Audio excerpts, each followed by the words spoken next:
vous avez fini d'écrire votre texte, donc votre texte est soit en titre 1, soit en normal, donc vous avez des titres 1, mais aussi corps de texte en Arial 12 normal.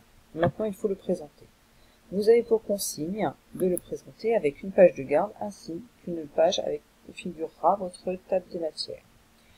Vous allez, si vous n'avez pas laissé 2 pages vierges avant votre travail, les inclure, c'est-à-dire que vous mettez votre curseur devant votre premier titre 1, ou en tout cas votre premier écrit. Vous allez dans Insertion. Dans Insertion, il y a différents onglets, dont notamment celui de Page, saut de page. Vous allez faire un saut de page, votre page va sauter sur une autre page, puis un deuxième saut de page.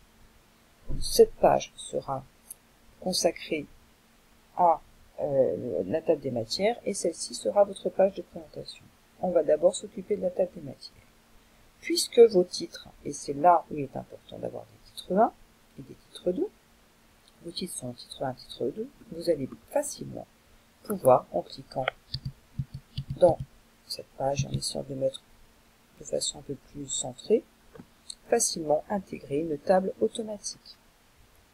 La table automatique, vous la trouverez dans Références. Vous avez un onglet Table des matières. Vous cliquez sur une table des matières qui est automatique, table de automatique. Table automatique, prenons celle-ci. Vous voyez que la présentation de l'auteur, le thème général, tout y figure, sauf que il y a un défaut, la table des matières est considérée comme étant le premier numéro. Donc vous mettez votre curseur devant table des matières, vous reculez, voilà votre table des matières. Ensuite, il faut aller mettre cette table, mettre à jour toute la table des matières. Donc je reprends. Vous avez, quand vous passez votre curseur, c'est grisé. Vous allez mettre votre curseur un peu plus haut, mettre à jour la table, un onglet s'ouvre, mettre à jour toute la table. Vous cliquez sur toute la table et pas simplement sur mettre à jour les numéros de la page uniquement, ça ne sera pas bon, c'est mettre à jour toute la table. Vous faites OK. Et là, vous voyez que la présentation de l'auteur reprend son numéro d'origine, 1, etc., etc. Et vous n'oubliez pas d'enregistrer votre travail. Aucune inquiétude si au cours de votre relecture, vous vous apercevez que vous avez oublié des mots. Et donc, vous allez écrire, écrire, écrire, et un chapitre va changer de page.